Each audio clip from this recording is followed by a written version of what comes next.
Assalamu alaikum everyone. Our project is image enhancement and colorization via deep learning. Over the next few minutes, we will explain comprehensive study on how we are tackling the modern image restoration. I am Samir Ali along with my group mates Mohammad Shazeb and Sohail Ahmed. So, what is the core problem that we are solving? It's real data degradation, which we see in two major forms. First, the low light challenge. Image taken in the real world often suffers from a poor lighting. This leads to low light visibility, high levels of noise, and distorted colors. As you can see in the PPT, that this comprehenses the quality and usability of the image. This isn't just a photography problem. In fields like autonomous driving or surveillance, a low light image can cause a computer vision model to completely fail at a detect an object. Second is the gray limitation. Monochromic or black and white images are great for showing structure and detail, but they lack vital context that color provides. This lack of chromatic information, it makes harder for us to interpret a natural scenes and introduce an ambiguity. For example, is a grayscale car red or blue? Is flower yellow or white? Our project tackles both of the problems. So, for to solve this, we have used two-phase solutions, both phases. So, to solve this, we have designed a two-phase solutions. Both phases are part of image-to-image translations family, but they use a different and exciting deep learning strategies. The first phase focuses on the lower light problem using a zero DCE.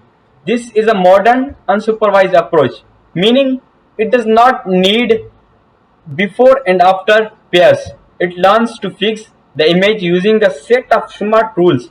Phase 2 it Phase 2 is to tackle the grayscale problem using the net colorization. This is a supervised approach where we use a super powerful unit architecture to predict the missing colors from a large data set. I'll now explain how our low light image enhancement model works, which is the phase one. We are implementing zero DCE, which stands for zero reference deep curve estimation. The key here is zero reference.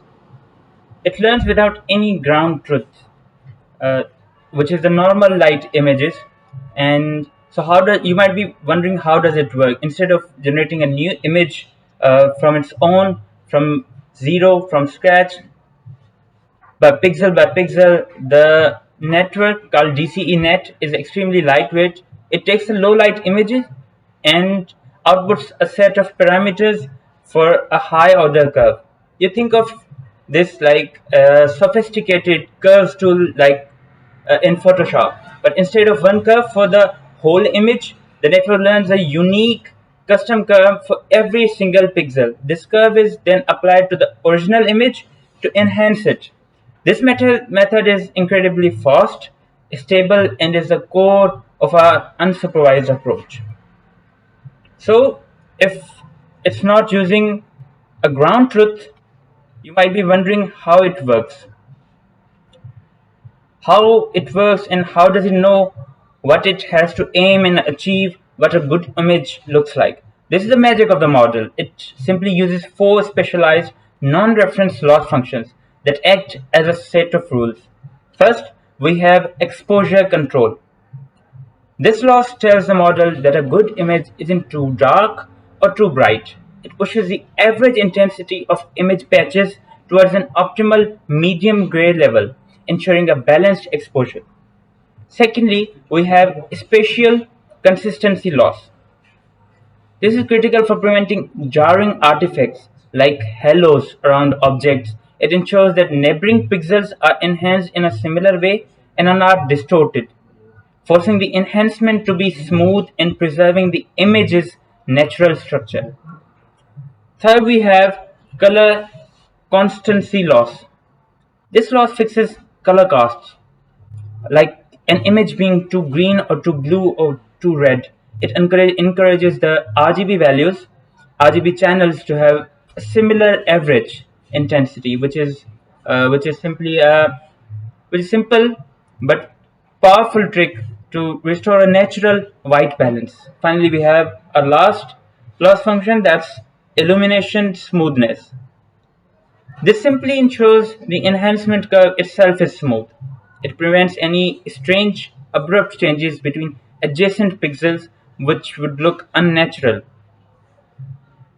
Together, these four losses are the teachers that guide the network to a high quality result.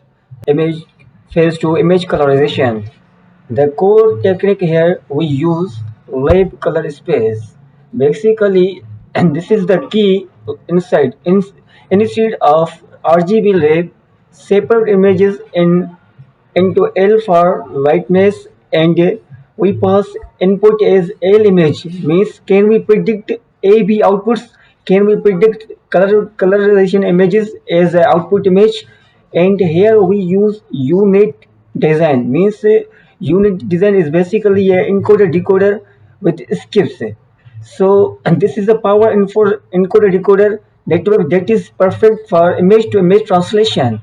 The encoder part on the left down samples the image to understand samples looking at in the square of the grass. The decoder part on the right up samples to place the color in the right location. The most important feature is the skip connection, which you will see as the graphs or arrows. This allows networks to pass low-level images and like edges, their curves, and their samples from input directly to the image. So we predict AB as output means we can produce a colorization image as an output.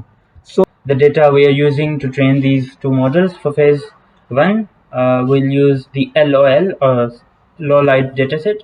The key here is that we only use the low light images for training. We completely ignore the normal light pairs as we stated earlier. This forces our model to be truly unsupervised. However, we'll use the paired test sets, which are the normal light images, to evaluate our model at the end.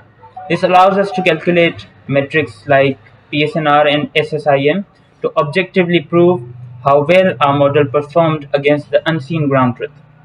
And for the second phase, which is ImageNet subset, which is colorization, we'll be using the dataset ImageNet, uh, but I should say a subset of the ImageNet dataset. This involves a critical pre-processing step. We'll simply convert all the RGB images to the lab color space. The L channel stands for the grayscale part, which will be our input, and the A and B channels are the color parts. Those will be our ground truth for the supervised learning. Our timeline of our project. So in week one, this is the foundation of our project. We will complete of all our literature review of zero DCE and colorization papers and setup of our all coding environment and dataset.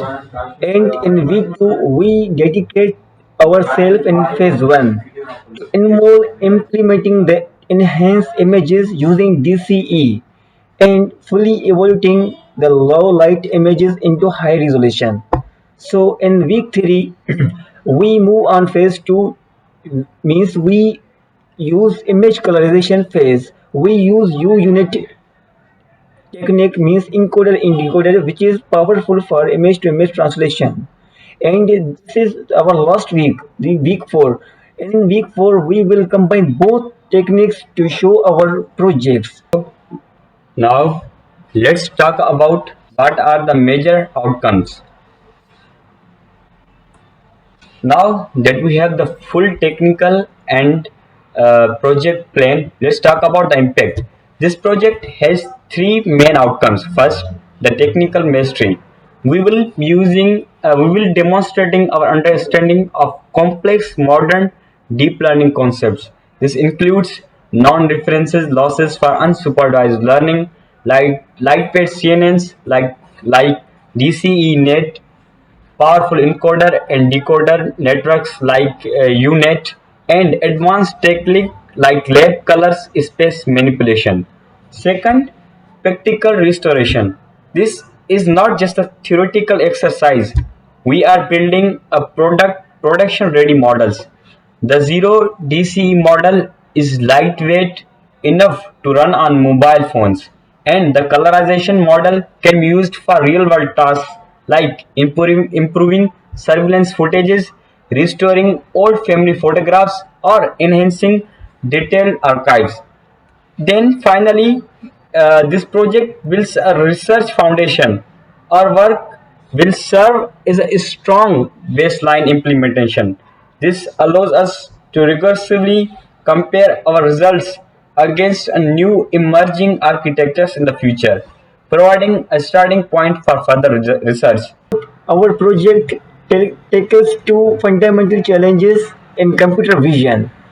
Each is distinct and modern deep learning approach. We are more implementing zero DCE and unsupervised model to learn how to restore light images from first principle. We are also implementing U-unit colorizer, a supervised model to tackle grayscale and produce in colorful images. This project will demonstrate a broad mastery of different deep learning techniques, architectures, and training methods used in real life restoration. All right, everybody. So this was our conclusion. So during the literature review of our project, we read and reviewed these, particularly 5 of the research papers. So this was pretty much it. Thanks so much.